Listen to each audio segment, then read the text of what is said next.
सारी पुराणों को सुनते सुनते सुनते सुनते अब व्रत पर आ गए, क्योंकि श्रावण की पूर्णिमा पूर्ण होने के बाद में, वैसे तो श्रावण महीने के भी बहुत व्रत होते हैं, और उसको श्रावण की पूर्णिमा होने के बाद में जो माताओं के व्रत चालू होते हैं, तो ये कार्तिक के महीना पूर्ण हो जब तक इनके व्रत चलते ही रहते हैं। पर कुछ कुछ व्रत ऐसे रहते हैं, जैसे एकादशी का, प्रदोष का, सोमवार का, मंगलवार का, शनिवार का, शुक्रवार का, बृहस्पतिवार का। कुछ व्रत ऐसे होते हैं जिन व्रतों को माताएं निरंतर करती हैं। केवल ये नहीं कि तीज त्यौहार आएगा तभी, ये तीज के व्रत अलग होते हैं, हरतालिका तीज, छोटी तीज, बड़ी तीज, चतुर्थी, छठ, ये सारे व्रत अलग हो गए जो त्यौहार के अनुकूल आ रहे हैं, जो महीने के अनुकूल आ रहे हैं। पर भगवान की अविरल भक्ति को पाने के लिए मनुष्य जो दिन रात भगवान की भक्ति में डूबा रहता है, दिन रात भगवान को पाने का प्रयास करता रहता है, केवल व्रत के माध्यम से ही नहीं, वो तो अपनी भक्ति के माध्यम से भी भगवान शंकर को रिझाते हैं।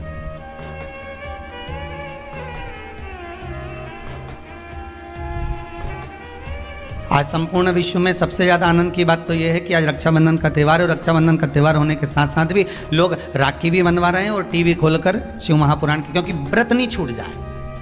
यह केवल व्रत की कथा नहीं है, आपका व्रत भी है। ना जाने कितनी गलतियां हम व्रत करते समय कर जाते हैं, ना जाने कितनी गलतियां हम व्रत के पहले कर जाते हैं या व्रत के बाद कर जाते हैं। हम भगवान को रिझा नहीं पाते। कई लोग हैं, कितने सालों हो गए गुरुदेव हमको सोमवार का व्रत करते करते, कितने साल हो गए हमको मंगलवार करते करते, कितने साल हो गए हमको बृहस्पतिवार करते करते। कई ऐसी माताएं जो निरंतर व्रत कर रही हैं, निरंतर व्रत में डूबी हुई हैं, पर उसके बाद भी उनके मन में आता है कि हमारा व्रत सफल हुआ कि नहीं हुआ, भगवान ने उसको स्वीकार करा कि नहीं करा। पार्वती मैया जब व्रत करने बैठती थी तो शंकर उनके सामने आ जाते थे, सती मैया जब व्रत करने बैठती थी तो शंकर जी उनके सम्मुख में आ जाते थे, माँ गोरा जब व्रत करने बैठती थी तो महादेव उनके सामने आ जाते थे, उमा जब व्रत करने बैठती थी तो भगवान महेश उनके सामने आ जाते थे। तो व्रत जब माताओं ने करा तो उनके सामने भगवान प्रकट हो गए। तो हम व्रत करते हैं तो भगवान क्यों नहीं आते?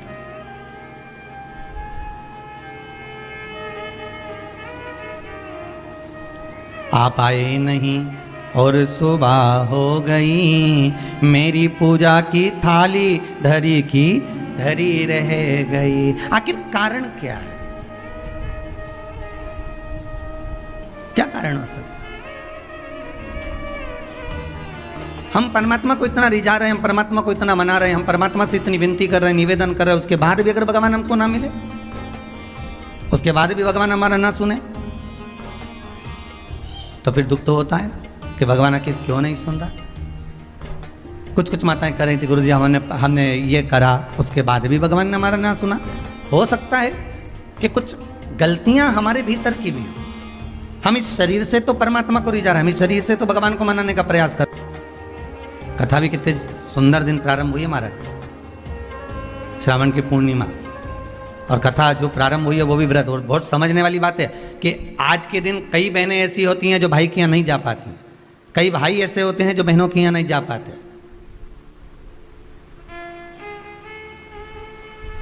तो क्या इनका संबंध समाप्त हो जाएगा?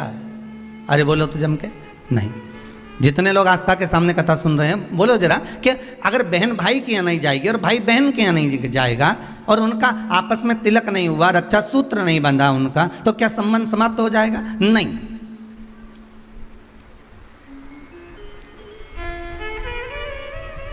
संबंध केवल शरीर का नहीं है, संबंध आत्मा का भी है।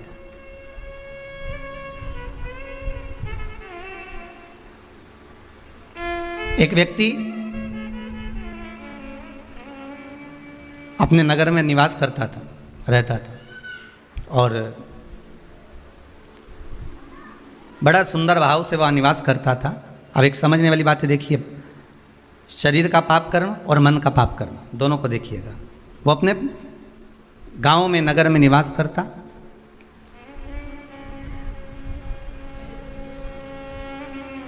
उसने जिंदगी में कभी कोई चींटी नहीं मारी, उसने अपने जीवन में कभी किसी का मन नहीं दुखाया, उसने अपनी जिंदगी में कभी किसी का धन नहीं खाया, उसने अपने जीवन काल में कभी किसी से असत्य नहीं बोला। उसने संपूर्ण जीवन काल में ना असत्य बोला, ना झूठ बोला, ना कपट करा, ना बेईमानी करी, ना प्रपंच करा, ना छल करा, ना कुछ बेकार कर्म करा, कुछ भी नहीं करा। इसके बाद भी वो जब प्राणों को त्याग कर गया तो नरक भोगना पड़ा। दृष्टांत सागर का यह बड़ा सुंदर चरित्र है महाराज।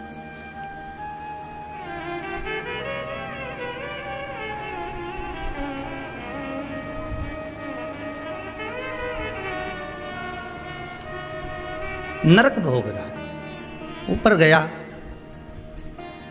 चित्रगुप्त महाराज बैठे थे, इसके पाप गिना रहे थे।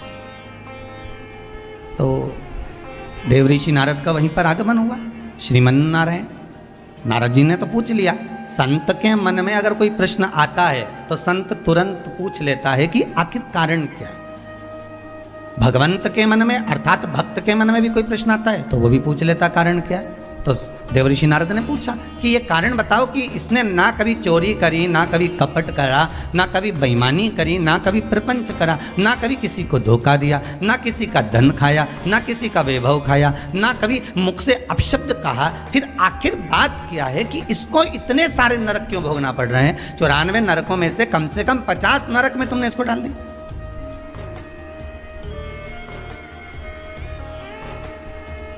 ये नरक में भेजने का कारण क्या है? भाई व्यक्ति गरुड़ पुराण के हिसाब से नरक कब भोगता है कि आपने अगर किसी के यहाँ चोरी कर लिया, आपने अगर किसी के यहाँ कपट कर लिया, किसी को मार दिया, किसी को अपशब्द कर दिया, ताने दे दिए, गालियां दे दी और कहीं चोरी आदि कर्म कर लिया, कोई लूटपाट कर ली, किसी का धन खा गए, किसी का वैभव खा गए, किसी की सत्ता खा गए, किसी के रूप में किसी को दुख दिया, तकलीफ दी, तो आपको नरक भोगना पड़ेगा। ये गरुड़ पुराण कहती है।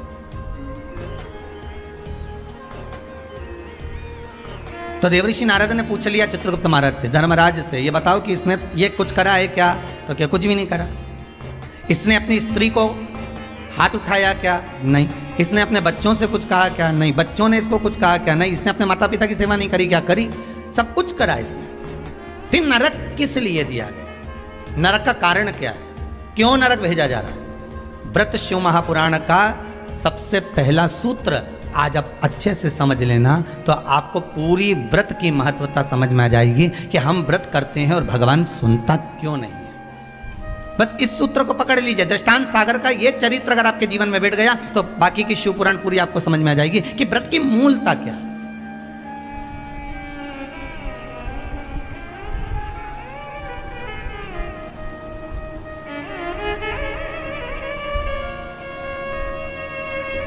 कारण क्या हो सकता? देवऋषि नारद ने पूछा तो धर्मराज बोले बस केवल एक कारण है। कौन सा? जब ये बैठता था इस शरीर के द्वारा इसने कोई बेकार काम नहीं करा। इस शरीर के द्वारा ये कोई किसी को कपट नहीं करा, किसी का धन नहीं खाया, वैभव नहीं करा खाया, किसी को अपशब्द नहीं करा। इस शरीर के द्वारा कुछ नहीं करा इसने। फिर बचा काहे से था? तो कहा इस इंद्री के द्वारा, मन के द्वारा। क्या करा मन से? तो क्या मन के द्वारा ये जहां बैठता था वहां मन में सोच लेता था कि ये कितना बेकार व्यक्ति है, इसने इसके साथ तो ऐसा हो जाना चाहिए, इसके यहाँ कितना वैभव इकट्ठा हो गया, इतना धन एकत्रित हो गया होगा तो ये धन का करेगा क्या, इसके यहाँ तो ऐसा होना चाहिए कि डाका डल जाना चाहिए। इसने विचार करा। फिर विचार आया कि बताओ कितनी सुंदर स्त्री है, कितनी सुंदर नारी है, इतनी सुंदर नारी तो मेरे साथ में होना चाहिए थी।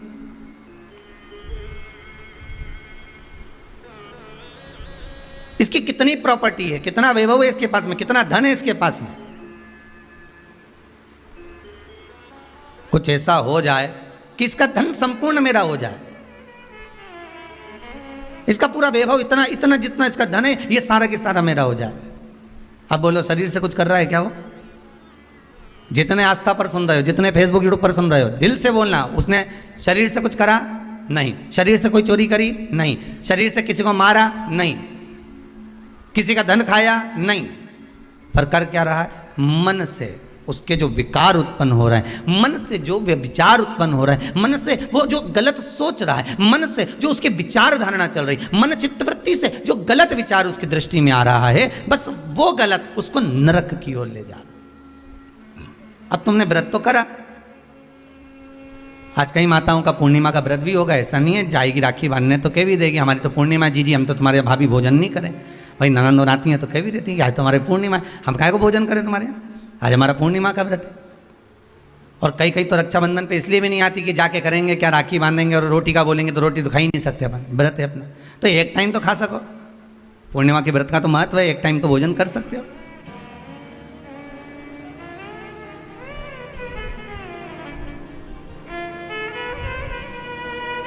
अब तुमने व्रत तो करा, खूब जोरदार व्रत करा, सुबह से लेकर शाम तक कुछ नहीं खाया,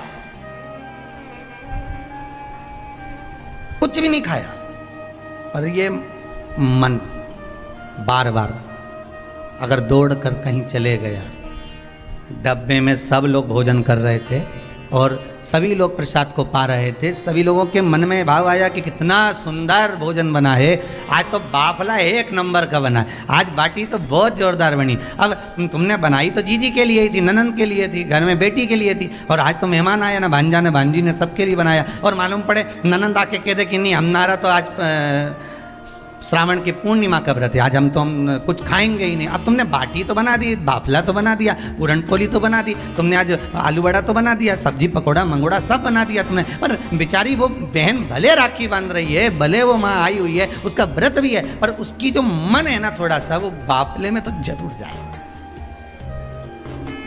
वो बाटी में तो अटकेगा थोड़ा ना। अब आई और माँ भी कह रही है, बार बार मम्मी कह रही है, बार बार माता जी कह रही है, अरे बेटा ले ले एक व्रत छोड़ दे, ले ले थोड़ा, या तू एक टाइम खा लेती यहीं, तो मन में भी सोच के बैठी हाँ विचार तो है कि एक टाइम खाना तो है, तो घर जाके खाऊं कि यहीं खाऊं, अरे यहीं खा लूंगी मना नहीं है, पर बाफला पूरा ठंडा हो जाएगा ना शाम तक, तो अब चित्तवृत्ति में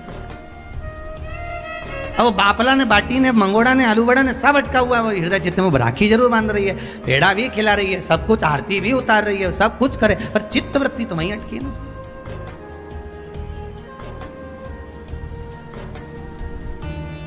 इसलिए शायद लोग भजन में गाते हैं, इसलिए कहते हैं कि श्री बांके बिहारी लाल गोपाल मन रखियो तेरे चरणन में, मन रखियो चरणन में, तन रखियो श्री वृंदावन। बस अर्थात शास्त्र कहता है कि इस मन को, इस चित्त को, इस वृत्ति को ले जाओ भगवान के चरणों की ओर, इस मन को ले जाओ भगवान की ओर।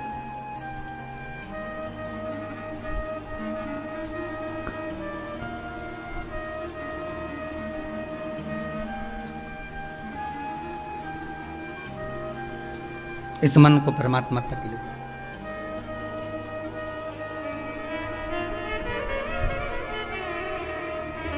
वो कहे मन तो चल रे काशी धाम, रटेंगे काशी काशी नाम, मन तो चल रे काशी धाम, रटेंगे काशी काशी धाम, मन तो चल रे काशी धाम रटें।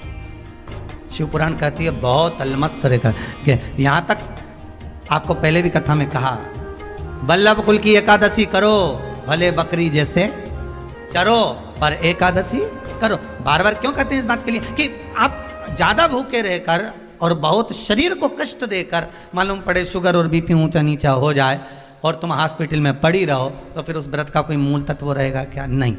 आत्मा का व्रत मूल है, मन का व्रत मूल है।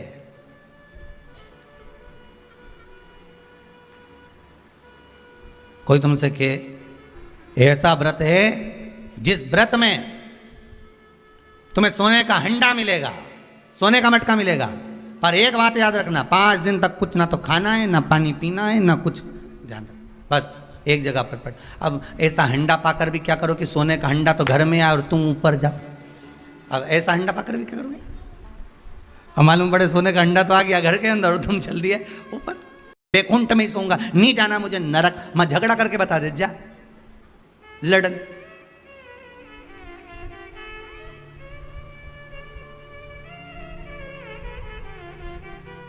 नहीं मेरे लिए तो तुम रसगुल्ला ही लाओ, मैं तो नहीं। अब अभी तो आज बहन राखी बांधने आई होगी तो भाइयों भी कह दे डब्बा लाई क्या मिठाई का, कौन सी लाई?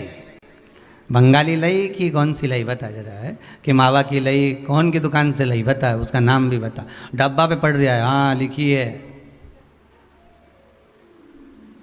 देख ली उसने। और अब फिर ये भी देख रहा है कि सोन पपड़ी लई की मावा की लई, वो भी देखा।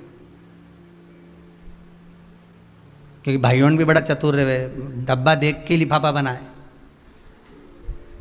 सोन पपड़ी का अगर डब्बा लाई है तो 100 या 200 का, और अगर मावा की लाई है तो फिर 500 का, और अगर बंगाली लेके आई है तो 1000 का लिफाफा यूज दे दे। मतलब लिफाफा भी डब्बे से चले।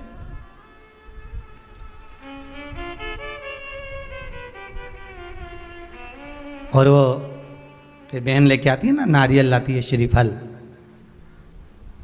श्रीफल गोला नहीं, नारियल का सूखा गोला नहीं, क्या लाती है? श्रीफल। गोला तो आजकल फैशन का हो गया, नारियल का गोला तो फैशन है, क्योंकि नारियल लेके जाएंगे, नारियल 10 रुपए का है, भाई को लगना चाहिए कि कोई VIP चीज लाई, इसलिए नारियल का गोला लिया। पर यहाँ कहीं पुराण में कहीं लिखा हो नहीं कि नारियल का गोला दिया था लक्ष्मी जी ने राजा बलि को, या इंद्राणी ने इंद्र को रक्षा सूत्र बांधा था तो उसमें नारियल का गोला दिया था। यहाँ कहीं लिखा हुआ तुम कहीं पढ़ो तो मुझे जरूर भेज देना रे हो। उसमें श्रीफल, जिसमें जल हो, पानी हो, और पानी वाला फल जब हाथ में देकर रक्षा सूत्र बांधती है बहन, तो भाई का भी घर भरा रहता है और बहन का भी घर भरा रहता है। भाई का भी घर भरा और बहन का भी, जिसमें जल भरा हो, जिसमें पानी भरा हो, वो श्रीफल होना चाहिए।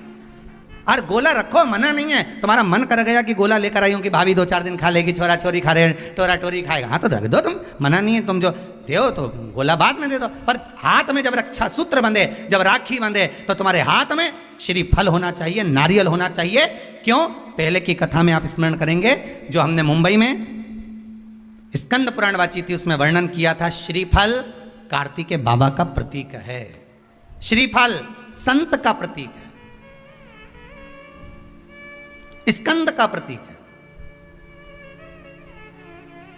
आप नारियल का गोला दो, 50 बार दो, 10-10, 20-20 गोले दे दो, 50-50 गोले दे दो, मना नहीं है, हैं? 2-4-8 झोला भर के दे दो, हम वो भी मना नहीं करे, 1 बोरा भर के दे दो, उसका मना नहीं। पर श्रीफल की मूलता है, यहाँ नारियल का जो श्रीफल है उसकी मूलता है।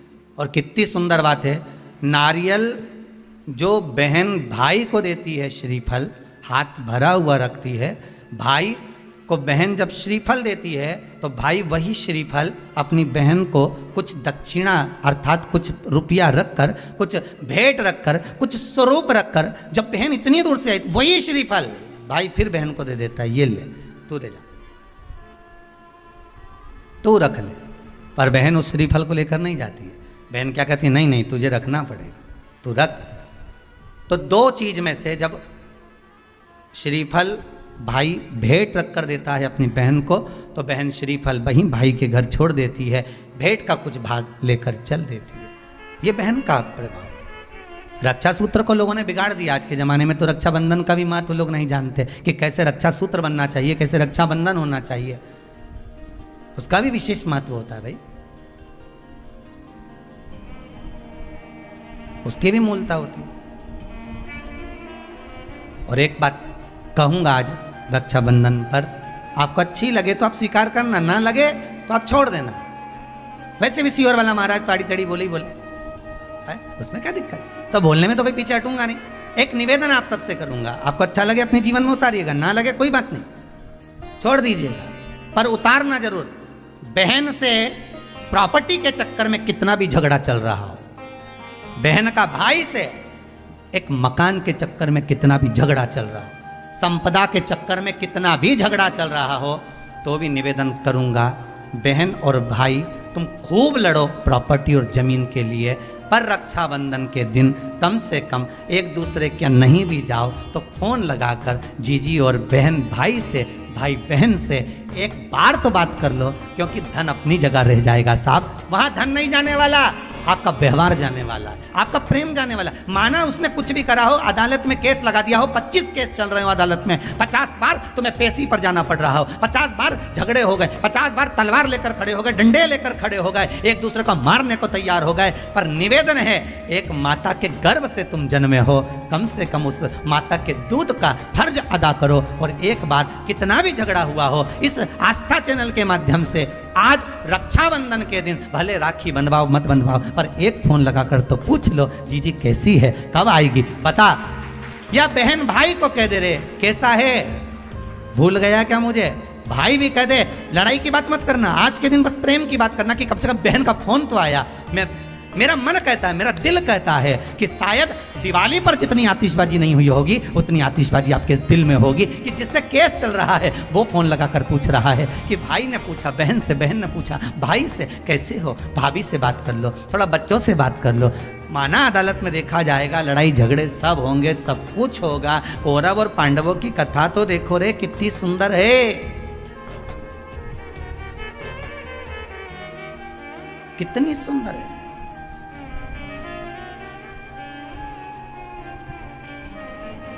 पांडवों की बहन सुभद्रा राखी बांधने कौरवों को जाती है, कौरवों की बहन राखी बांधने के लिए पांडवों को जाती है। जरा विचार करिए, क्या युद्ध के मैदान में लड़े नहीं, क्या युद्ध के मैदान में मरे नहीं। युद्ध अपनी जगह पर है, लड़ाई अपनी जगह पर एक त्योहार की त्योहार कम से कम। आज बूढ़ी सी बूढ़ी भी माँ होती है ना, तो रक्षाबंधन पर तो उसको भी मायके की याद आती है। क्यों नहीं जाती वो, क्योंकि ये घर कौन देखे, बहुवन सब चली गई तो उसको तो देखना है ना। बूढ़ी से बूढ़ी भी माँ हो ना तो उसको भी याद आती है मायके की। वो बहू से कह देती है ले लिफाफे में थोड़ी सी 2 राखी रख दे और हमारा दोनों भाइयों के लिए कोरियर कर दे। 5 दिन 8 दिन पहले से कह रही है भेज दी क्या बेटा, भेज दी क्या बेटा। हाँ मम्मी भेज दी। अब पहुँच जाए उसमें पत्र लिख के डाल दे कि बंधवा लेना, हो थारी बुआ ने भेजी है, बंधवा लेना, तेरी बहन ने भेजी है।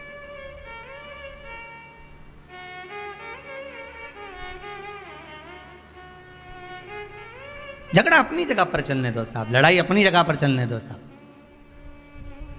विवाद अपनी जगह पर चलने दो साहब, पर इस दिल को, इस मन को एक बार तो लेकर जाओ।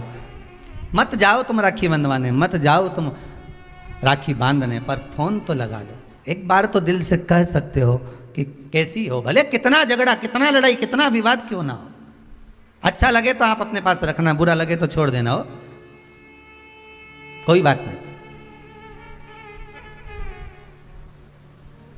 और दोनों के मन में ये बात भी नहीं आना चाहिए जब फोन लगाएं तो कि समझौते के लिए लगाया होगा या धन के लिए लगाया होगा। ये भी मन में भाव मत लेकर आना, वो तो इसलिए लगाया है कि सीवर वाला महाराज बोला है। वो तो शंकर जी आज्ञा कर रहे हैं। शंकर शिव पुराण से व्रत शिव महापुराण की कथा श्रावण के इस पूर्णिमा के दिन रक्षाबंधन पर जो प्रारंभ हुई है, हो सकता है ना जाने कितने भाई बहन इस कथा के माध्यम से वापिस जुड़ जाएं, उसकी प्रसन्नता रहेगी साहब। आप कर लो एक बार,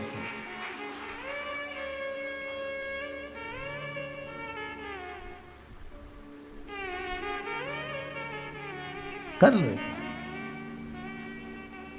और टालना मत ही, तुम तो अभी कथा चलते चलते में कर लो रे, कई दिक्कत नहीं, कथा अपनी चलती रहेगी। तुम तो एक बार फोन लगा के बोल दो जीजी कैसी है बस, और जीजी बोलते भाई कैसा। जिसके यहाँ झगड़ा हो, प्रेम, बस एक बार फोन लगा के कथा होती रहेगी। ये तो चलेगी 2 बजे से 5 बजे तक, तुम इसकी चिंता मत करो। तुम तो लगा लो, आज अपन त्योहार ही मना ले आज अच्छा से, तुम तो लगाई।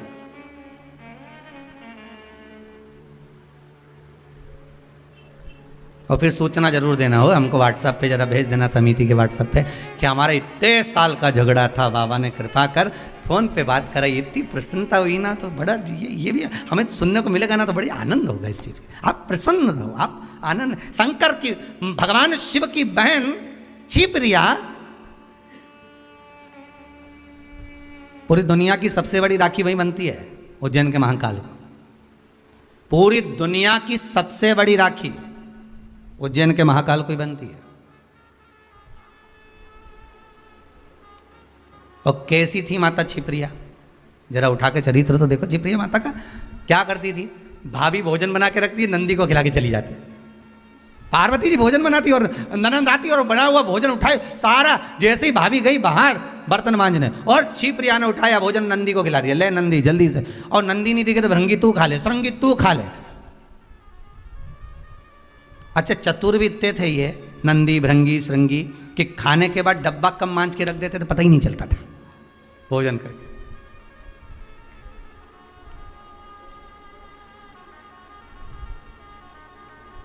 पर भाभी की कितनी बारंबार परीक्षा माता छिपरिया ने ली। माता छिपरा ने कितनी बार छिपरिया ने परीक्षा ली है, भगवान शिव की भी और साथ में भाभी की भी, पार्वती मैया की।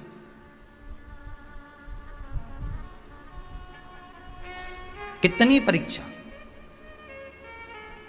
और उसके बाद जब दूषण नाम के राक्षस के साथ युद्ध हुआ भगवान शंकर का, और शिव जी ने कह दिया कि दूषण नाम के राक्षस का संहार करना है, पर इसके रक्त से जो दूषण और उत्पन्न हो जाएंगे इनको मारने के लिए, इसके रक्त को धोने के लिए मेरी बहन छिपरिया को बुलाई है। तो छिपरिया को क्यों, आखिर छिपरिया को किस लिए बुलाया जाए? अगर रक्त को धोना है तो गंगा को बुला लो, नर्मदा जी को बुला लो, सरयू जी को बुला लो, मंदाकिनी को बुला लो, जमुना को बुला लो, सरस्वती को बुला लो, ये छिपरिया को क्यों? शंकर जी कहते हैं सारी नदियों ने तप करा, सारी नदियों ने तप करा और भगवान से वर मांगा। यमुना जी ने वर मांगा कि ठाकुर इस भूमंडल पर रहूं, आपके चरणारविंद की रज मिलती रहे। गंगा ने वर मांगा मेरा नाम आपके नाम के साथ जुड़ा रहे। मंदाकिनी ने वर मांगा मुझे राघव के चरण मिले। सरयू जी ने वर मांगा मुझे राम जी के चरणारविंद मिले। राम अगर अपने प्राणों को भी त्यागे तो मेरे जल में ही त्यागे, ये सरयू जी ने मांगा। पर केवल एक नदी ऐसी है, नर्मदा जी ने भी मांगा मेरा कंकर संकर बन जाए। केवल एक नदी ऐसी है जिस नदी ने 33 कोटि देवताओं से कुछ नहीं मांगा, और वह नदी नहीं शंकर जी की बहन। शंकर जी क्या मांगते तुमसे? भोलेनाथ जी ने कभी तुमसे कुछ मांगा कि मेरे यहाँ 1 किलो मिठाई का डब्बा लेके आओ रे? शंकर जी कभी बोले कि मेरे यहाँ तुम ये लेके आना, ने सोना लाना, ने चांदी लाना, ने अंबारी लाना, ना ये लाना? शंकर जी तो कहे तुम आ जाओ, 1 लोटा पानी हो तो चढ़ा जाओ, दूध हो तो दूध, दही हो तो दही, नहीं मिले तो बेलपत्र, बेलपत्र भी नहीं ला सको तो मेरी उठा के मुझ पे चढ़ा दो, और इतना भी नहीं ला सकते तो 3 बार ताली बजा दो। ये भी नहीं कर सकते तो शिखर का दर्शन कर लो, ये भी नहीं कर सकते तो मंदिर के सामने से निकल जाओ। बस इतना तो कर सकते हो, नहीं गाड़ी ली भुड़ भुड़ करे देखता हुआ निकल जाए, बस उतने में समझ जाए बहुत है। अरे जिससे स्नेह होता है ना, जिससे प्रेम होता है, मेरे शंकर को अगर आप स्नेह करते हो, प्रेम करते हो, शिव के प्रति समर्पित हो, शंकर के प्रति आपका वात्सल्य, आपकी करुणता, आपका आनंद शिव से अगर जुड़ा हुआ है, तो मात्र गाड़ी लेकर भी निकल गए तो वो देख लेगा कि गया है अभी यहाँ से हो, और तुमने देख लिया बैठा है महादेव अभी अंदर, उतना ही बहुत है।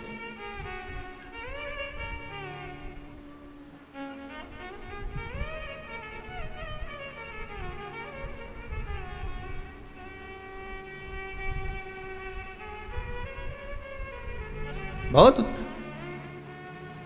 उसमें मिल जाएगा। एक वो कथा कहती है ना कि नियम अगर धारण करा है तो कुछ ना कुछ तो मिला है। नियम अगर धारण करा है तो कुछ ना कुछ तो मिला। एक कथा पढ़ने में आई थी कि एक व्यक्ति जो खेत जाया करता था, अपना काम किया करता था, एक बार किसी गुरुजी ने कह दिया कोई नियम ले ले, तो उसने कहा कौन सा नियम लूँ? अरे कुछ नियम ले ले या व्रत कर ले। तो क्या व्रत तो मेरे से बने नहीं, काम इतना खेत मेरे, कोई व्रत बने तो एक व्रत ऐसा धारण कर ले कि नियम ले ले कोई ऐसा कि भगवान का दर्शन करूंगा, ये करूंगा, वो करूंगा, गंगा का स्नान करूंगा, कोई तो नियम ले। उसने कहा अच्छा एक नियम ले लूँ। तो क्या हाँ कौन सा? तो क्या मेरे पास में कुमार रहता, बिल्कुल घर लगा लगाएगी, उसका मुंडा देख लूँ सुबह सवेरे, बस एक बार दिन भर में 24 घंटे में एक बार देख लूंगा, नियम पूरा। हाँ ये नियम ले ले, पर उसके बाद ही तो भोजन करेगा। हाँ ठीक है, मैं कुमार का मुंह देखूंगा तब भोजन करूंगा। उसने नियम ले लिया, पास के पास तो रहता ही है, कर ले। ऐसा नियम धारण करा, ऐसा करा, पत्नी के लिए रोटी खा लो, पति अब भी आया, छत पे चढ़ा, कुमार का मुंह देखा, भोजन करा तुरंत। पत्नी के लो भोजन कर लो, रोज का नियम, वो चढ़े देखिए। अब आज 2 साल हो गए नियम बने, पत्नी के लिए भोजन कर लो, पति बोला अब भी आया, और ऊपर गया देखने तो कुमार ही गाया। तो क्या आज कहाँ चले गए ये? तो इसके घर चले गया, घर जाके आवाज लगाया। जैसी आवाज लगाया तो वो तो दिखा ही नहीं, उसकी पत्नी निकल के आई। क्या हो गया? पति कहाँ है तुम्हारा? क्या वो तो मिट्टी लेने गए। तो मिट्टी तो वो इतने दिन के लेके आते थे हमेशा, और रोज तो दोपहर में जाते थे, आज जल्दी कैसे चले गए पता नहीं, कहाँ गए पता नहीं। वो ढूंढता ढूंढता ढूंढता ढूंढता सीधे वन में जहां पर वो मिट्टी खोद रहा था, और कुमार जहां मिट्टी निकाल रहा था, ये वहीं पहुंचा, जैसे कुमार ने फिर मिट्टी को खोदा, उसके अंदर से एक सोने का हंडा निकला। हंडा जैसे ही निकला, कुमार खुश हो गया। ये गया और जाते से ही इसने इसका मुंह देखा, कुम्हार का। देखते से इसको तो इतनी भूख लग रही थी, ने जम के चिल्लाया, देख लिया। और जो बोला देख लिया, और भागते भागते गया। कुमार ने सोचा हंडा देख लिया। अब कुमार वो हंडे को छुपा के कपड़े में इसके हाथ दौड़ दौड़ कर जाए, अरे रुक तो जा, अरे रुक तो जा, मैं दे रहा हूं, रुक तो जा। उसके देख लिया और के दे रहा हूं, रुक तो जा करते करते कुमार के यहाँ से तोड़ दौड़ता कुमार इसके पीछे, और ये अपने घर में गया। पत्नी से कहा जल्दी रोटी दे, और ये जीमने के लिए बैठा। कुमार आया, भाई देख आधा तू रख ले, आधा मैं रख लूं, पर किसी से मत कहना। इसने कहा क्या आधा आधा करना, ये मेरे को जो सोने का हंडा मिला ना, तूने तो क्या देख लिया। आधा सोना इसको मिल गया, आधा उसको मिल गया। वो व्यक्ति खेत पर जो काम करने वाला था, वो गुरुजी के पास गया, गुरुदेव आपने कहा था एक नियम बना लो, अगर वो नियम भी अगर तुमने बना लिया तो भगवान कहीं से भी दे देता है। देता जरूर है, पर नियम तो बनाओ, कोई एक नियम तो धारण करो। एक नियम बनाओगे ना तो भगवान दे देगा पक्का, पर बनाओ तो।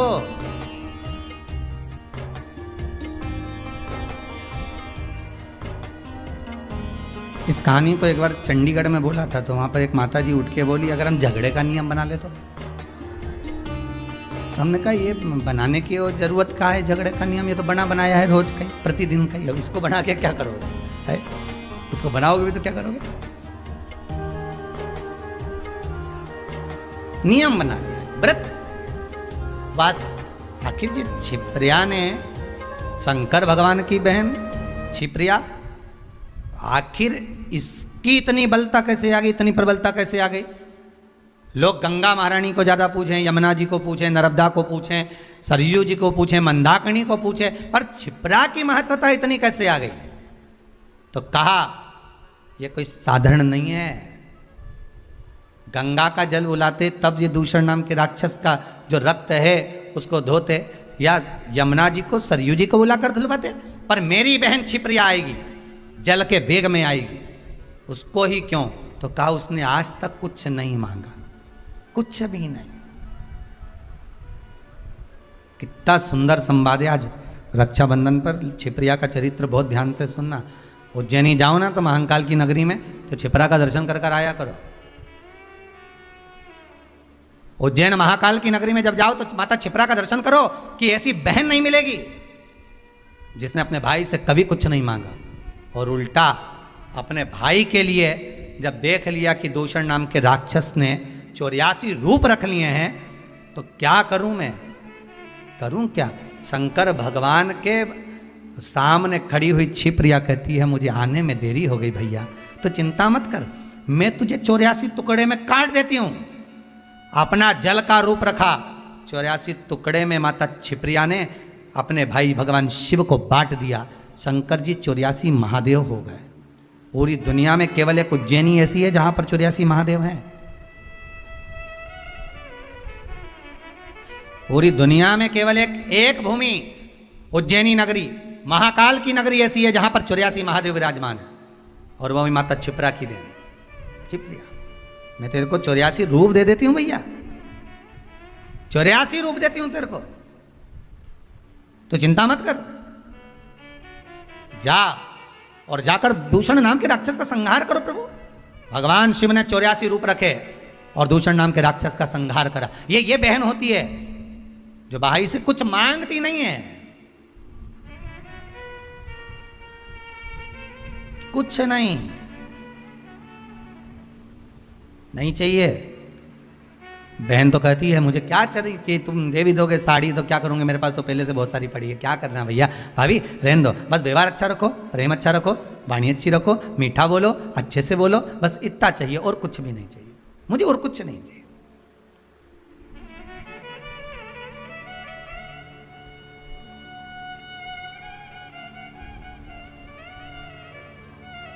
बहुत निवेदन है, बहुत निवेदन।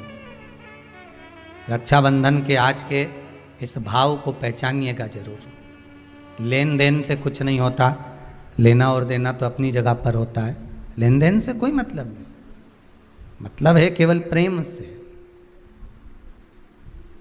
केवल इसमें।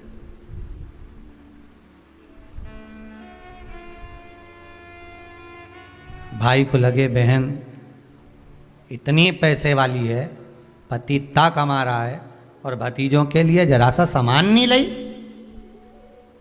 थोड़ा सा सामान लेकर आ जाना था अपने भतीजा भतीजी के लिए।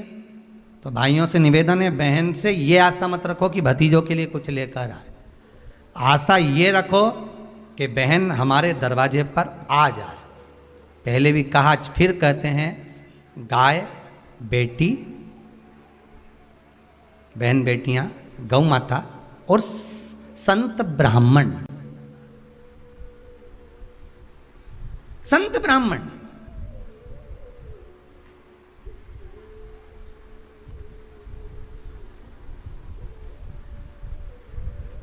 गाय बेटी और संत ब्राह्मण, ये तीनों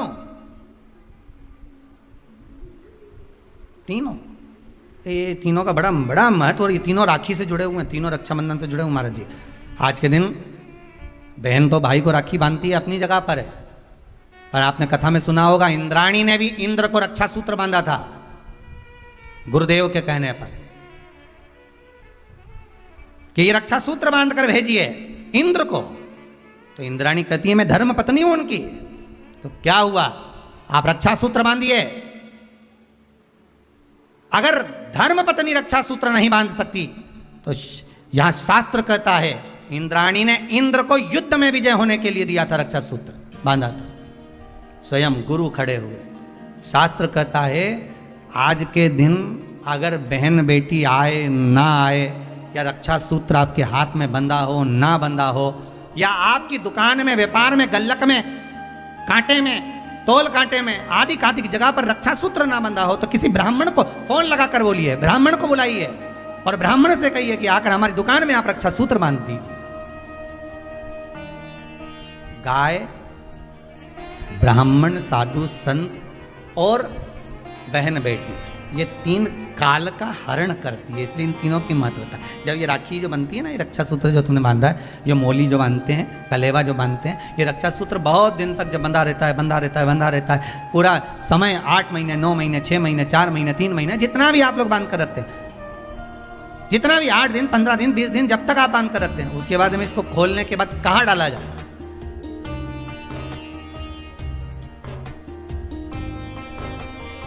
कहाँ दिया जाता है? वो रक्षा सूत्र को कहाँ डाला जाता है? तो कहते हैं जिस स्थान पर गाय को बांधा जाता है, जिस स्थान पर गाय को बांधा जाता है, उस स्थान पर इस रक्षा सूत्र को ले जाकर एक और किसी भी खूंटे से गाय के, या गाय का जो ग्वाड़ा होता है, गाय जहाँ बंधती है उस स्थान पर कोई कील लगी हो, कोई खूंटा लगा हो, उससे इस रक्षा सूत्र को खोलकर बाद में बांध दिया जाता, वहां रख दिया जाता। क्यों, किस लिए रखते हैं, क्यों जोड़ा गया इसको? हिंदू धर्म में रक्षा सूत्र को गाय से क्यों जोड़ा गया? उसका कारण केवल इतना है कि गौ माता, जब तक आपने रक्षा सूत्र बांधा, इसके बाद रक्षा सूत्र आपने अगर गौ माता के उस ग्वाड़े में कहीं ले जाकर बांध दिया है, दे दिया है, रख दिया है, 33 कोटि देवता गौ माता के भीतर विराजमान होते हैं, 33 कोटि देवता गौ माता के भीतर रहते हैं। और केवल ये जो ये गाय जहां बंधती है, गौशाला जो होती है ना, गाय जहाँ बनती है, जहाँ पर गौ माता निवास करती है, हम तो कहते हैं लोग वृंदावन किससे मिलने जाते हैं? जम के बोलिए जरा, भगवान कृष्ण से, ठीक है? और भगवान कृष्ण किसको चराने जाते हैं? गौ माता। मतलब तुम कृष्ण जी के पीछे और कृष्ण जी गौ माता के पीछे। क्यों? तो उसका सीधा सीधा प्रसंग है कि गाय के ग्वाड़े में, गाय के उस आंगन में, गौशाला आदि आदि में जहां गाय बनती है, उस जगह पर अगर आपने रक्षा सूत्र बाद में बांधने के बाद 8-15 दिन, महीने बाद, 2 महीने, 4 महीने, 6 महीने, 8 महीने के बाद में आपने वहां बांध दिया, रख दिया, तो जिसके हाथ में बंधा होता है उसकी रक्षा स्वयं गौ माता में विराजमान 33 कोटि देवता करते हैं। उसकी रक्षा का सूत्र फिर वो संभालते हैं, फिर वो आपके नहीं, फिर वो संभालते हैं।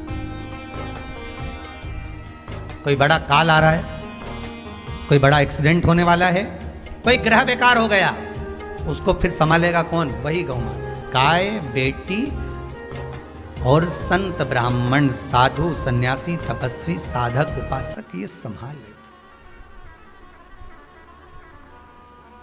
ये संभाल।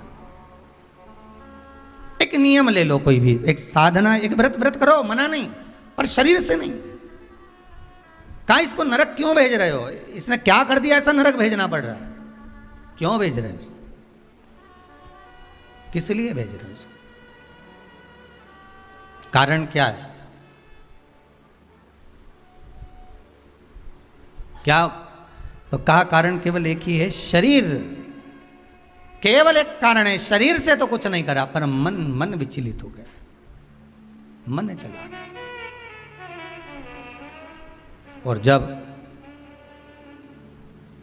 मन विचलित हो जाता है, तुम हाथ से शरीर से भले कुछ करो ना करो, यहां तक शिव पुराण की कथा कहती है कि मंदिर में जाकर आप लोटा भर के पानी भी नहीं चढ़ाओ और मन से कह दो कि आज मैं भगवान शंकर को हृदय से, मन से, भाव से, आज मैं शिव को गंगा का जल चढ़ा रहा हूं, आज मैं शंकर भगवान को छिपरा का जल समर्पित कर रहा हूं, आज मैं नर्मदा जी का जल चढ़ा रहा हूं, आज मैं सरयू जी का जल चढ़ा रहा हूं, मन से कह दिया आपने, भगवान ने उसको स्वीकार कर लिया और आपको पुण्य भी मिल गया।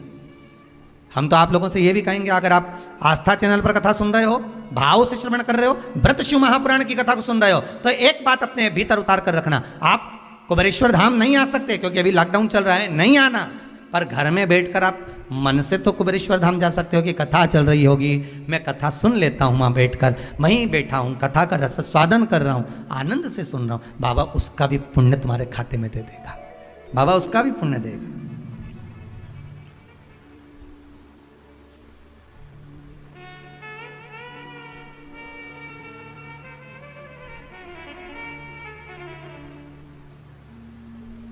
बस हृदय से जपो, जो शिव नाम होठों पे अरे चढ़ गया रे, तो समझो ये जीवन संवर गया रे, तो समझो ये जीवन संवर गया। शरीर नहीं ले जाना है, उपवास में, व्रत में हमें शरीर नहीं ले जाना है, उपवास में, व्रत में हमें क्या ले जाना है, मन। इस मन को ले जाओ तुम, तब साधना। बोल मेरी जीवा हरि हरि, 10 भोजन पान करे, राम नाम में मरी मरी। बोल मेरी जीवा, अभी भी नहीं बोली हरि हरि। ये इस शरीर को अगर रोक रहे हो कि हाँ ये नहीं खाना है, मन नहीं खाएगा, वो नहीं खाएगा। आप कह दो कि मेरे को आज भोजन नहीं करना है, मन, शरीर नहीं करेगा पर मन तो दौड़ेगा ना। व्रत में मन मूल है। इसको नरक क्यों भेज रहे हो? देव ऋषि नारद ने पूछा कि नरक भेजने का कारण क्या? ना तो इसने पाप करा, ना छल करा, ना बेईमानी करी, ना कपट करा, ना कोई चीज चुराई, ना किसी का धन खाया, ना वैभव खाया, फिर नरक क्यों? तो कहा नरक इसलिए भेजा जा रहा है कि मन से गलत सोच रहा था। बहुत सुंदर बात है भाई, आपसे भी कहेंगे, अच्छा लगे ठीक है, वो आपकी मर्जी, पर मन से भी पाप मत करो।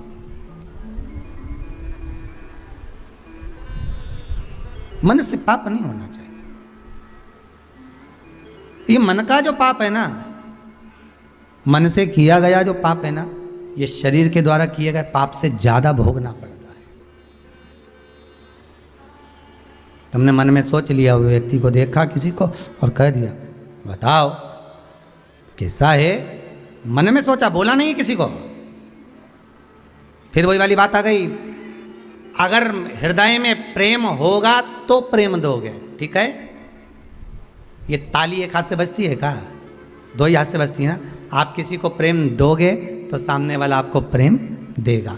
आप स्नेह दोगे, स्नेह मिलेगा। आप अपने भीतर कपट रखोगे, छल रखोगे, बेईमानी रखोगे, प्रपंच रखोगे, तो वो भी वही देगा आपको। आप किसी से कोई बात छुपा रहे हो, आप किसी से कोई बात छुपा रहे हो और सामने वाले से आप चाहते हो कि ये मुझे सब कुछ बता दे, तो वो भी तो छुपाएगा।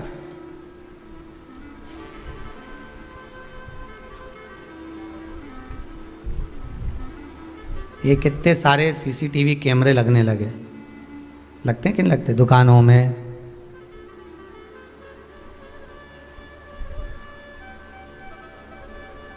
घरों में। जितने लोग आस्था पर कथा सुन रहे हो ना, आपके भी मोहल्ले में लगे होंगे, दुकानों में लगे होंगे, घरों में लगे होंगे, रोड पे लगे होंगे। कितने कैमरे लगे, ये सबसे बाद में लगे हैं, सबसे बाद में।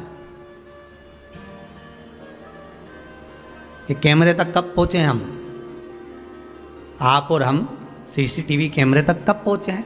जब मनुष्य का मनुष्य से विश्वास खत्म हो जाता है, मनुष्य का मनुष्य से विश्वास टूट जाता है, तब जाकर घरों में दरवाजे लगाए जाते हैं।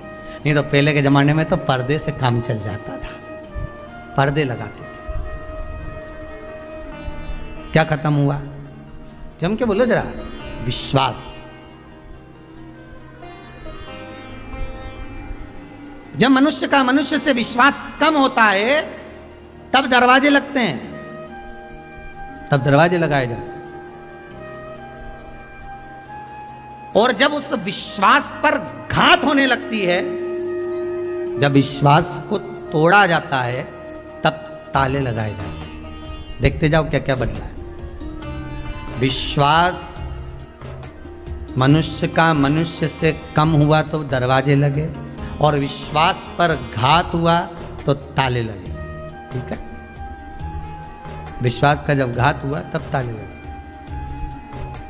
और जब विश्वास पूरा ही मर गया, तब सीसीटीवी कैमरे लगे, तब लगाए गए चौकीदारी के लिए, देखने के लिए। जब दिख गया कि ये व्यक्ति ऐसा है, ये ऐसा कर रहा है, ये झूठ बोल रहा है, ये कपट कर रहा है, ये बेईमानी कर रहा है, ये प्रपंच कर रहा है, तब उसके ऊपर कैमरा लगा दिया गया, तब उसके लिए कुछ छोड़ दिया गया, तब उसके लिए कहा गया कि अब इस पर ध्यान रखना जरूरी है, इस पर कैमरा लगाना जरूरी है। क्यों? इसका ध्यान रखो, इस पे कैमरा लगाओ। इसका एक व्यक्ति छोड़ दिया जाता है, ये इसके पीछे घूमता रहे, इसका देखता रहे। क्यों? क्योंकि इसने विश्वास को कुचल दिया है, इसने विश्वास को समाप्त कर दिया है। इसका जब व्यक्ति का मन बेकार होता है, तभी वो गलत कर्म कर पाता है।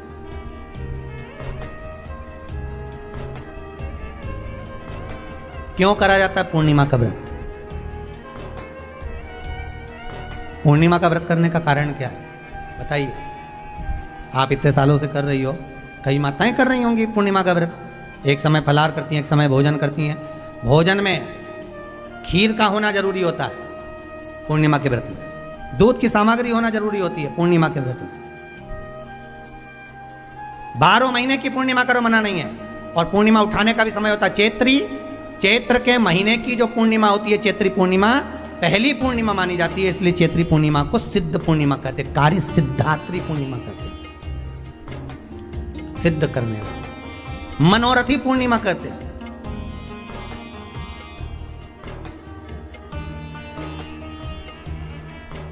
मनोरथी पूर्णिमा। इसलिए पूर्णिमा का व्रत कहां से उठाया जाता है?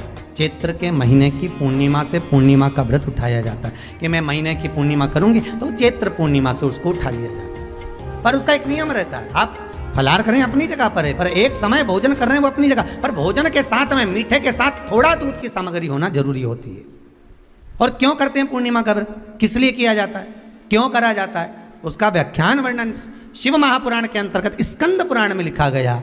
स्कंद पुराण में वर्णन किया है श्री वेदव्यास जी महाराज ने। कहा ये पूर्णिमा का व्रत इसलिए किया जाता है कि व्यक्ति का जब मन गलत भ्रम में जाने लगता है, मन जब गलत जगह पर जाने लगता है, तो ये मन को गलत जगह पर ले जाने वाला कौन होता है? तो कहा ये चंद्र होता है। व्यक्ति की राशि के अंतर्गत, व्यक्ति की पत्रिका के अंतर्गत, व्यक्ति की ग्रह दशा के अंतर्गत जब चंद्र बेकार चलता है तो व्यक्ति अच्छा करते करते भी बेकार करने लग जाता है। चंद्र डोल रहा है।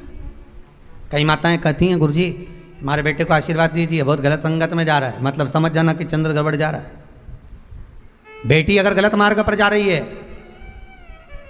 बेटी अगर गलत संगत में जा रही है, किसी अन्य व्यक्ति को आकर्षित हो, चंद्र गड़बड़ हो रहा है, उसका चंद्र कहीं जा रहा है। कोई पुरुष, कोई लड़का, कोई गलत मार्ग पर जा रहा है, चंद्र गड़बड़ हो रहा। घर में जो क्लेश उत्पन्न होता है, घर में जो विवाद उत्पन्न होता है, उस विवाद को रोकने के लिए केवल चंद्र की ही, इसलिए तो पूर्णिमा घर की नारियां हमारे यहाँ हिंदू धर्म में यहाँ तक स्कंद पुराण में कह दिया कि प्रत्येक पूर्णिमा, आप लोग का कभी आप लोगों ने सत्यनारायण जी की कथा करवाई है? जितने लोग आस्था चैनल पर कथा सुन रहे हैं, जितने लोग फेसबुक यूट्यूब पर कथा सुन रहे हैं, यूट्यूब पर कथा का श्रवण कर रहे हैं, उनने कभी सत्यनारायण की कथा करवाई होगी? तो उसमें लिखा है हर कार्तिक, हर पूर्णिमा को, हर संक्रांति को ब्राह्मण सत्यनारायण भगवान की कथा या राजा या वैश्य कथा को कराता था, या बढ़िया कथा कराता। सुनी कि नहीं सुनी ये बात? सत्यनारायण भगवान की कथा में लिखा है, स्कंद पुराण के अंतर्गत जो सत्यनारायण भगवान की कथा का स्मरण किया उसमें लिखा है प्रत्येक संक्रांति पूर्णिमा को सत्यनारायण की कथा करवाने लगा और ये योनि को प्राप्त हुआ, इस योनि से छूटा, इस योनि में गया। लिखा है, सब कुछ लिखा है।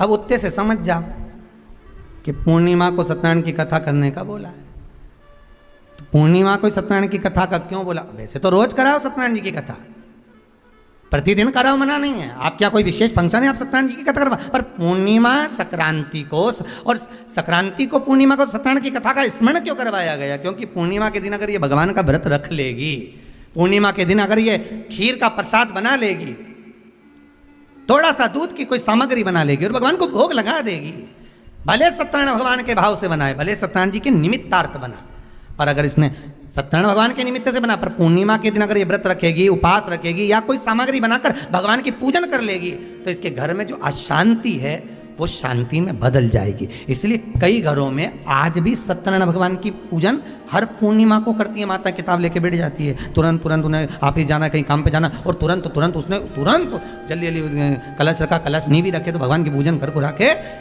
ब्राह्मण देवता को बुला लेगी, ब्राह्मण नहीं आएंगे तो खुद कर लेगी, पर करती जरूर है। इतना सा आटा सेक लेगी, पंजेरी बनाई, सीरा बनाई, मिठाई रख दो, कुछ भी करेगी, पर सत्यनारायण की कथा कर दो। उसका मन लग गया उसमें, मतलब पूर्णिमा को करना है। उसको करने से क्या होता है? शांति रहे, शीतलता है। जिसके घर में हर महीने की पूर्णिमा को खीर बनती हो, ध्यान दीजिएगा, बहुत सुंदर संवाद चल रहा है, बहुत ध्यान देने वाली बात है। प्रत्येक महीने की पूर्णिमा को जिसके घर में दूध की सामग्री बनती हो, दूध की सामग्री तैयार होती हो, खीर प्रसाद तैयार होता हो, उसके घर में कभी क्लेश नहीं हो सकता। चाहे सास बहू एक दूसरे के सामने वो कहे ना, वो सांप और नेवले की लड़ाई क्यों ना, फिर भी शांति हो जाती। पर प्रत्येक महीने की पूर्णिमा होना चाहिए। ये नहीं कि तुमने एक महीने की पूर्णिमा पे बना लिया और दूसरे महीने की पूर्णिमा को गायब कर दिया। फिर किसी ने कह दिया आज चूरमा तो बन रहा है, दाल बाटी तो बन रही है चूरमे के साथ में, लड्डू बन रहे हैं, तो काय को खीर बना रही हो? तो तुमने अब वो खीर प्रसाद। जैसे प्रदोष व्रत का जो उद्यापन होता है, प्रदोष के व्रत का जो उद्यापन होता है, उसमें सबसे मूल क्या है प्रदोष व्रत के उद्यापन में? कि दो चीजें मूल है प्रदोष व्रत के उद्यापन में, कि आप प्रदोष का व्रत करो तो या तो 11 करो प्रदोष तब उद्यापन करो, या 26 प्रदोष करो तब उद्यापन करो, या उससे ज्यादा कर लिए तब उद्यापन, तुम्हारा मन हो जब उद्यापन करो। पर उद्यापन की मूलता में दो चीजें, कि प्रदोष के दिन के एक दिन पहले गणेश जी की पूजन हो जाना चाहिए। उद्यापन की जो पूजन होती है वो पहले गणेश जी की पूजन एक दिन पहले हो प्रदोष, और प्रदोष वाले दिन फिर हवन यज्ञ पूजन करा। और हवन में क्या चीज जरूरी है? खीर बनाकर 108 बार शंकर जी की नाम की पार्वती के साथ की आहुति देना जरूरी है। खीर की महत्वता है।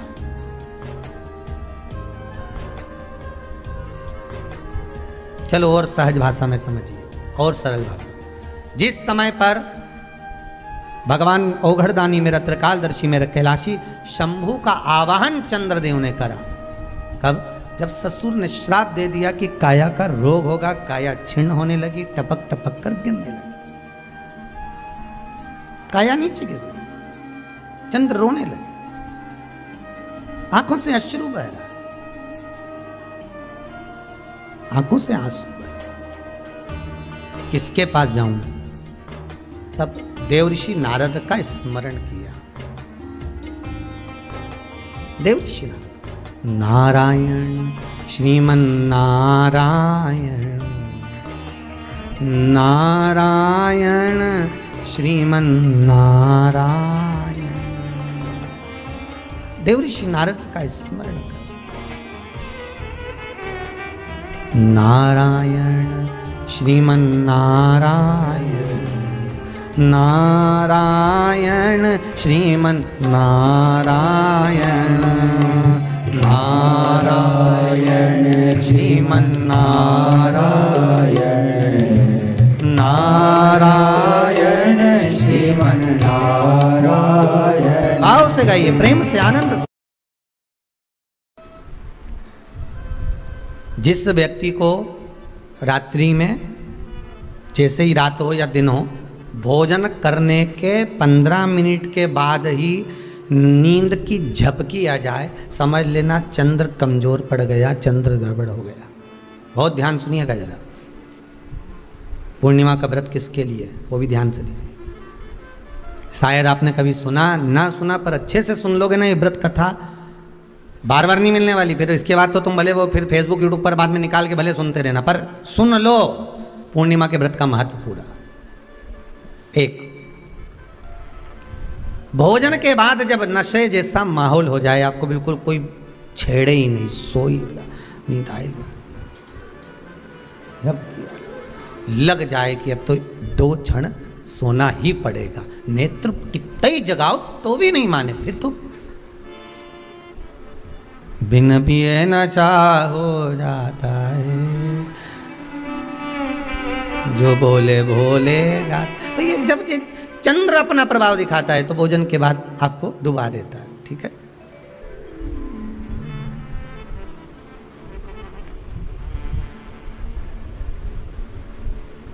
एक बहुत सरल भाषा में कहेंगे, आपको थोड़ा समझना पड़ेगा कि कहीं कहीं आपने सुना होगा कि 14 और पूर्णिमा पे कहीं गया होगा इसलिए ऐसा हो गया। बोले सुना है कि नहीं सुना? 14 पूर्णिमा पे कहीं गया होगा या 14 पूर्णिमा पे कहीं गई होगी तो ऐसा हो गया। क्यों कहते हैं, उसका कारण क्या है?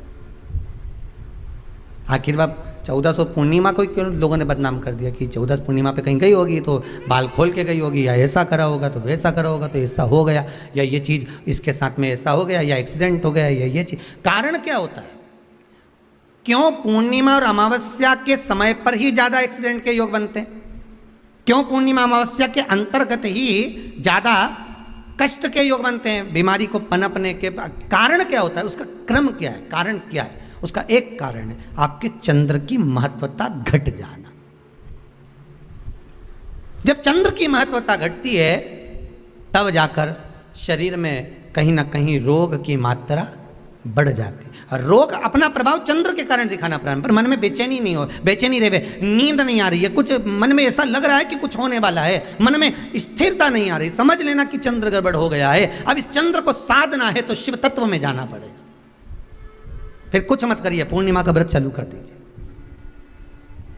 क्या करना है? केवल पूर्णिमा का व्रत चालू कर दो। और कितना प्रभाव है पूर्णिमा के व्रत का?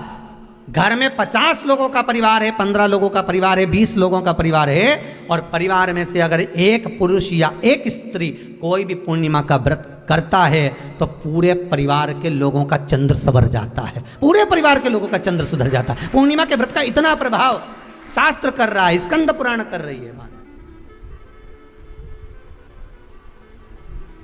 पर व्रत कब से लेना है पूर्णिमा का?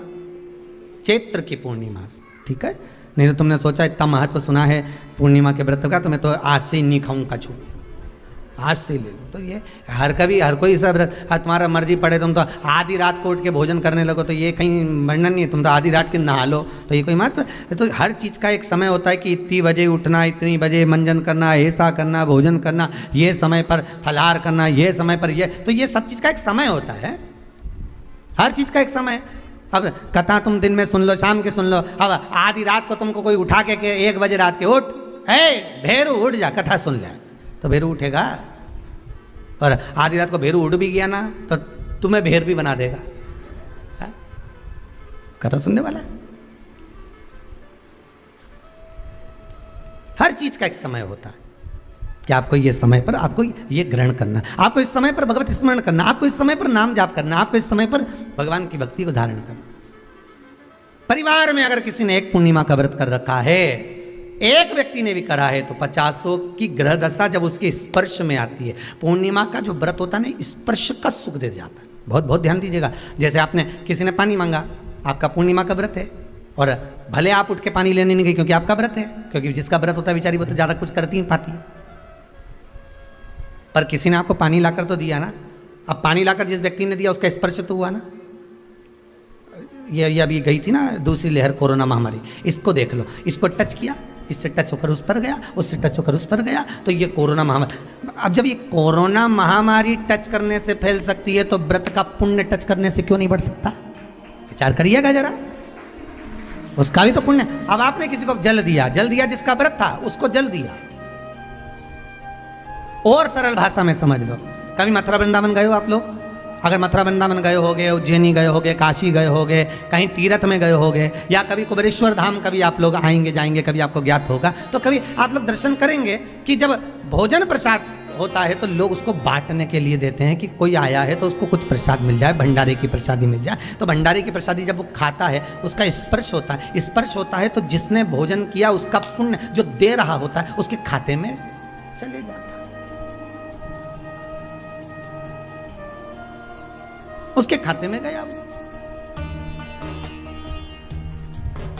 पूर्णिमा के व्रत का नियम है, घर में एक सदस्य भी कर रहा है, किसी ने उसको भोजन बनाकर थाली में कुछ प्रसाद फलाहार सामग्री दी, उसका स्पर्श बड़ी बहू को हुआ, बड़ी बहू रसोई घर में गई, उसने बाकी की चीज़ों को छू लिया, उसको देवरानी ने छू लिया, देवरानी ने कोई बर्तन छुआ, उससे तीसरी देवरानी ने देखा, उसने कोई चीज़ छू ली, तो वो छूते छूते छूते छूते वो पूर्णिमा का प्रभाव पूरे घर के लोगों को हो जाता है, और उनका चंद्र इतना प्रबल हो जाता है कि अपने आप उनकी बेचैनी, उनकी आलसता समाप्त हो जाती है। नहीं तो एक व्यक्ति के कारण पूरे चंद्र दशा खराब,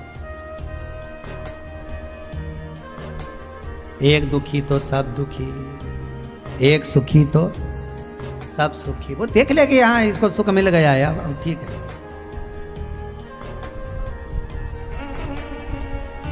जब बेचैनी लगे, 1400 पूर्णिमा आए और आपको लगे बेचैनी बहुत ज्यादा है, मेरे को थोड़ा बेचैनी, ना जाने क्यों ऐसा होता है कि 14 पूर्णिमा आई और मेरे को बेचैनी, तो समझ लेना कि चंद्र गड़बड़ है। फिर क्या करना है? एक व्रत घर का कोई भी सदस्य पूर्णिमा का प्रारंभ कर दे, ज्यादा नहीं करो तो थोड़ी करो, पर करो।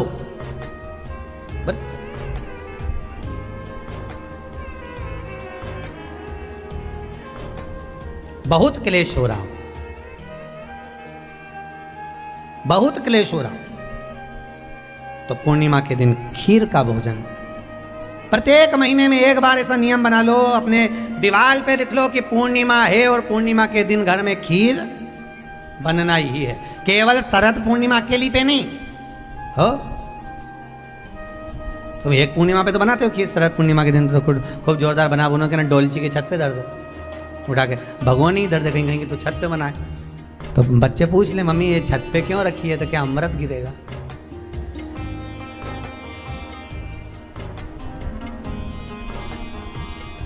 अब बोलो जम के जरा, क्या गिरेगा?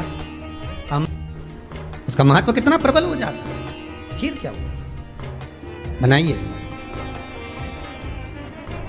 पूर्णिमा के व्रत का महत्व चंद्र से, और जिसके यहाँ क्लेश हो, कोई व्यक्ति मीठा बोलकर आपसे स्नेहवश प्रेम बढ़ाकर, स्नेह बढ़ाकर, आपसे प्रेम वात्सल्यता करुणा स्नेह बढ़ाकर जब आपसे कुछ धन लेकर चले गया हो, और अब आप उससे मांग रहे हो, आप उससे लेना चाहते हो और फोन कर रहे हो, मिलने जा रहे हो कि मेरा पैसा दे दे भैया, और वो प्रेम खत्म कर चुका है, स्नेह खत्म कर चुका है, धन नहीं दे रहा, वहां पर भी यह पूर्णिमा का व्रत काम करता।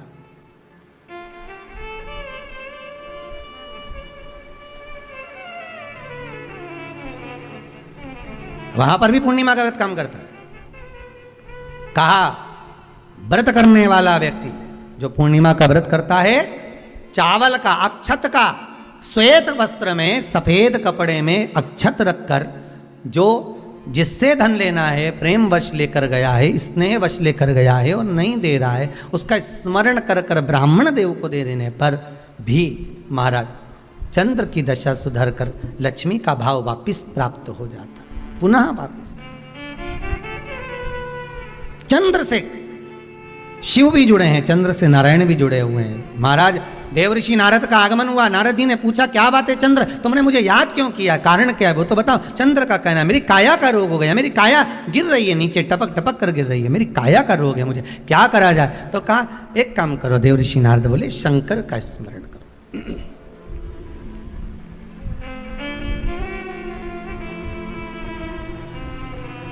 शिव का स्मरण कर लीजिए। चंद्रदेव ने पूछा शंकर का स्मरण मैं करूं, प्राप्त करूं, क्या भगवान शिव मेरे संकट को हरने के लिए आएंगे? क्यों नहीं। चंद्र के मन में थोड़ा संशय है, क्या शिव आएंगे मेरा संशय हरने के लिए? हाँ, क्यों नहीं आएंगे।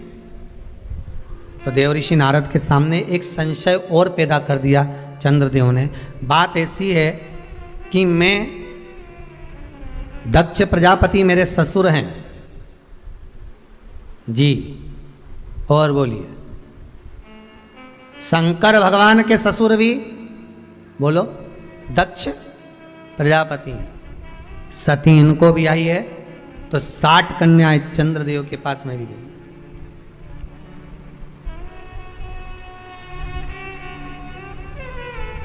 उसमें रोहिणी से अधिक प्रेम है उनको, अधिक। ये मेरे साधु भाई हैं, ये मेरे रिश्तेदार हैं।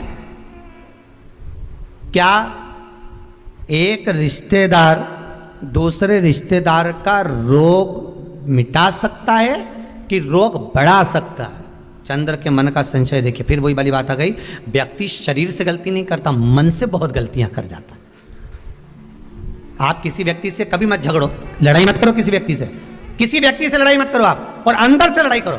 सारी पुराणों को सुनते सुनते सुनते सुनते अब व्रत पर आ गए, क्योंकि श्रावण की पूर्णिमा पूर्ण होने के बाद में, वैसे तो श्रावण महीने के भी बहुत व्रत होते हैं, और उसको श्रावण की पूर्णिमा होने के बाद में जो माताओं के व्रत चालू होते हैं, तो ये कार्तिक के महीना पूर्ण हो जब तक इनके व्रत चलते ही रहते हैं।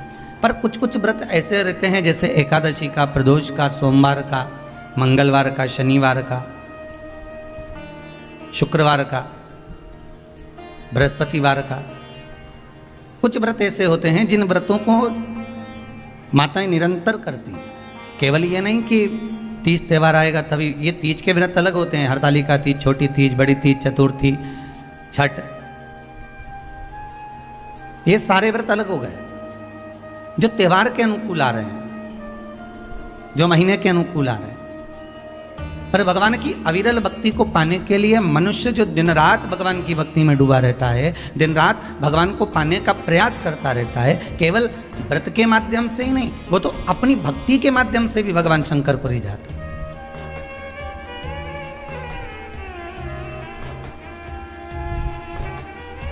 आज संपूर्ण विश्व में सबसे ज़्यादा आनंद की बात तो यह है कि आज रक्षाबंधन का त्यौहार है, और रक्षाबंधन का त्यौहार होने के साथ साथ भी लोग राखी भी बनवा रहे हैं और टीवी खोलकर शिव महापुराण की, क्योंकि व्रत नहीं छूट जाए।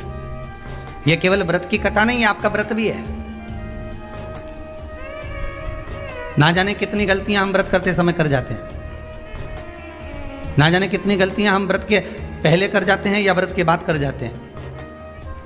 हम भगवान को रिझा नहीं पाते। कई लोग हैं, कितने सालों हो गए गुरुदेव हमको सोमवार का व्रत करते करते, कितने साल हो गए हमको मंगलवार करते करते, कितने साल हो गए हमको बृहस्पतिवार करते करते। कई ऐसी माताएं जो निरंतर व्रत कर रही हैं, निरंतर व्रत में डूबी हुई हैं, पर उसके बाद भी उनके मन में आता है कि हमारा व्रत सफल हुआ कि नहीं हुआ, भगवान ने उसको स्वीकार करा कि नहीं करा। पार्वती मैया जब व्रत करने बैठती थी तो शंकर उनके सामने आ जाते थे, सती मैया जब व्रत करने बैठती थी तो शंकर जी उनके सम्मुख में आ जाते थे, माँ गोरा जब व्रत करने बैठती थी तो महादेव उनके सामने आ जाते थे, उमा जब व्रत करने बैठती थी तो भगवान महेश उनके सामने आ जाते थे। तो व्रत जब माताओं ने करा तो उनके सामने भगवान प्रकट हो गए, तो हम व्रत करते हैं तो भगवान क्यों नहीं आते?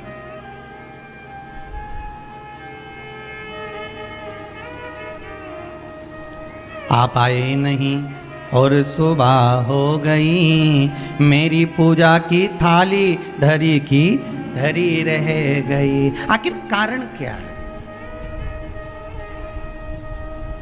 क्या कारण हो सकता? हम परमात्मा को इतना रिझा रहे हैं, हम परमात्मा को इतना मना रहे हैं, हम परमात्मा से इतनी विनती कर रहे हैं, निवेदन कर रहे हैं, उसके बाद भी अगर भगवान हमको ना मिले, उसके बाद भी भगवान हमारा ना सुने, तो फिर दुख तो होता है कि भगवान आखिर क्यों नहीं सुन रहा। कुछ माताएं कर रही थी, गुरुजी हमने ये करा, उसके बाद भी भगवान ने हमारा ना सुना। हो सकता है कि कुछ गलतियां हमारे भीतर की भी हो। हम इस शरीर से तो परमात्मा को रिझा रहे हैं, हम इस शरीर से तो भगवान को मनाने का प्रयास कर। कथा भी कितने सुंदर दिन प्रारंभ हुई हमारा, श्रावण की पूर्णिमा, और कथा जो प्रारंभ हुई है वो भी व्रत। और बहुत समझने वाली बात है कि आज के दिन कई बहनें ऐसी होती हैं जो भाई के यहाँ नहीं जा पाती।